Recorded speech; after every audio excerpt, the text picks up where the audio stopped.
All right, today we're going to talk about a hidden force that's messing with your money every single day. Seriously, it decides what you pay for coffee, how far your paycheck actually stretches, and what your savings will be worth down the road. Yep, we are talking about inflation. Take a look at this number, $100 trillion. It sounds completely made up, right? Like something from a movie. But this was a real banknote, issued in Zimbabwe back in 2008.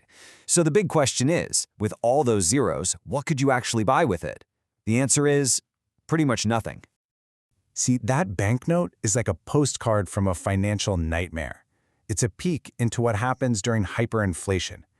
Just imagine a world where prices literally double every day, where all the money you've saved your entire life could just poof, vanish. That's the kind of power we're dealing with here. Okay. Before we get too deep into the scary stuff, let's dial it back and get a solid definition down. The official definition of inflation has two really important words. It's a general and ongoing rise in prices. So it's not just that your rent went up or gas got more expensive. It's a broad, steady, upward creep in the cost of almost everything all at once. So how in the world do you get from that simple definition to a $100 trillion bill that can't even buy you a loaf of bread? Well, to really get a feel for inflation's power, we have to look at what happens when it goes completely off the rails. What happened in Zimbabwe was just pure economic chaos. Inflation hit a staggering 79.6 billion%. I mean, can you even wrap your head around that? Prices were doubling basically every 24 hours. A single loaf of bread cost over $500 million. Think about this. A teacher earning a salary with trillions of dollars found that it was only worth about one single US dollar per day. This is what it looks like when money just stops having any real meaning. So that's the absolute worst case scenario, and thankfully it is super rare. So in a normal economy, how do we keep track of this stuff? How do economists even begin to measure the changing price of, well, everything? You might be thinking, that sounds impossible, right? I mean, there are millions of products and services, and their prices are changing all the time. The way they solve this is actually pretty clever. Economists create this imaginary basket of goods and services that's meant to represent what a typical family buys in a month or a year.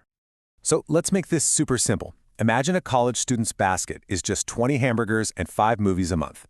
Okay, so in period 1, that whole basket costs $90.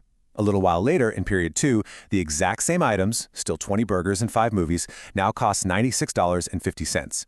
And that right there is the key. The stuff in the basket stays the same. We're just tracking how its total cost changes over time.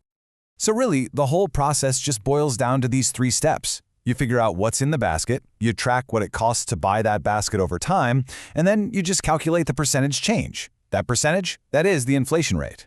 So for our student, that jump from $90 to $96.50 works out to an inflation rate of about 7.2%, at least for their personal little economy. Okay, seems pretty simple, right? But if it's that easy, then why does the official inflation rate you hear on the news sometimes feel totally wrong? Like it doesn't match what's happening in your own bank account at all.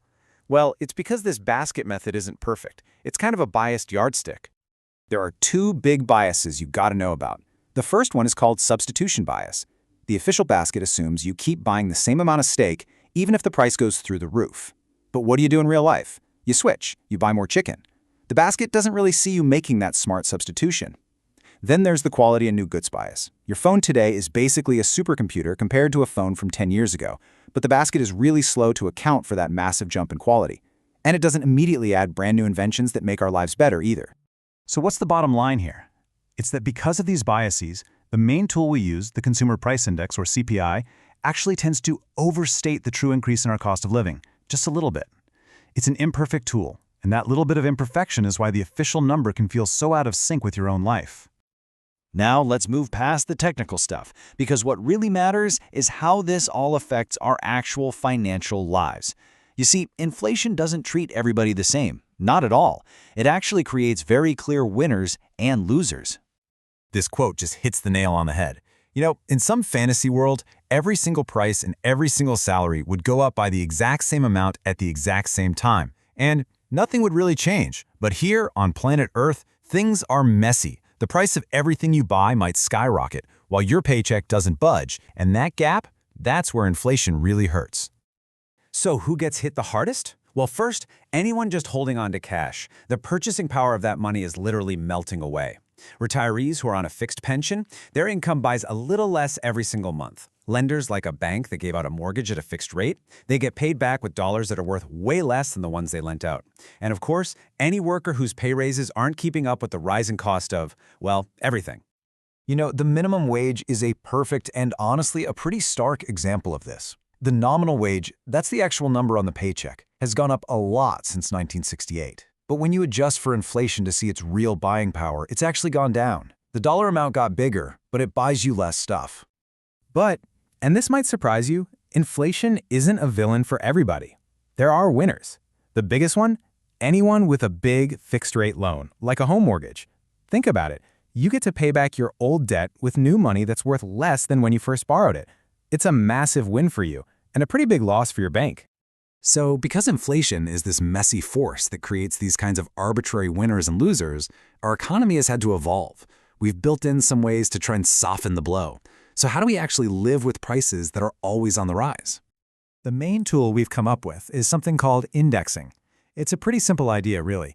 You just tie a payment, like a wage or a benefit, directly to an official inflation number. So if inflation goes up 3%, that payment automatically goes up 3% too. It's designed to take the element of surprise and some of the sting out of inflation. And this stuff is all around us, even if we don't always notice it. A lot of union contracts have cost of living adjustments or COLAs. You've heard of adjustable rate mortgages or ARMs. Social security payments go up every year to keep pace with prices. Even the income tax brackets in the US are indexed, which is a good thing. It stops inflation from pushing you into a higher tax bracket just because you got a small cost of living raise. So where does all this leave us? We've seen that inflation is this incredibly powerful economic force. We've learned that we measure it with these useful but kind of flawed tools. And we know it creates these unexpected winners and losers. We've even built systems into our economy just to deal with it. So it all brings us to one final, really important question for all of us. In a world where prices are always changing, is understanding all this stuff, is financial literacy, no longer just a nice advantage to have, but an absolute necessity for survival?